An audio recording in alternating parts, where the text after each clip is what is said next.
Genèse, chapitre 13. Abraham remonta d'Égypte vers le midi, lui, sa femme et tout ce qui lui appartenait, et Lot avec lui. Abraham était très riche en troupeaux, en argent et en or.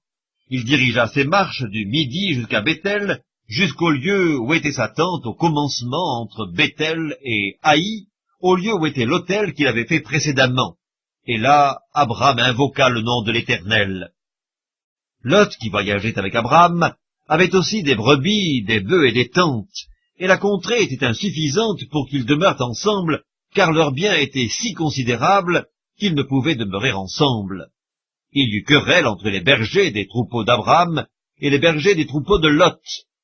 Les Cananéens et les Phérésiens habitaient alors dans le pays. Abraham dit à Lot, « Qu'il n'y ait point, je te prie, de dispute entre moi et toi, ni entre mes bergers et tes bergers, car nous sommes frères. Tout le pays n'est-il pas devant toi? Sépare-toi donc de moi. Si tu vas à gauche, j'irai à droite. Si tu vas à droite, j'irai à gauche. » Lot leva les yeux et vit toute la plaine du Jourdain qui était entièrement arrosée. Avant que l'Éternel eût détruit Sodome et Gomorrhe, c'était jusqu'à Tsoar, comme un jardin de l'Éternel, comme le pays d'Égypte. Lot choisit pour lui toute la plaine du Jourdain, et il s'avança vers l'Orient. C'est ainsi qu'ils se séparèrent l'un de l'autre. Abraham habita dans le pays de Canaan, et Lot habita dans les villes de la plaine, et dressa ses tentes jusqu'à Sodome. Les gens de Sodome étaient méchants et de grands pécheurs contre l'Éternel.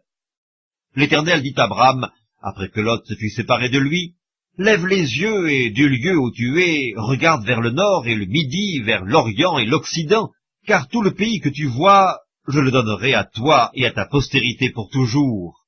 Je rendrai ta postérité comme la poussière de la terre, en sorte que, si quelqu'un peut compter la poussière de la terre, ta postérité aussi sera comptée. Lève-toi, parcours le pays dans sa longueur et dans sa largeur, car je te le donnerai. » Abraham leva ses tentes et vint habiter parmi les chaînes de Mamré qui sont près d'Hébron, et il bâtit là un autel à l'Éternel.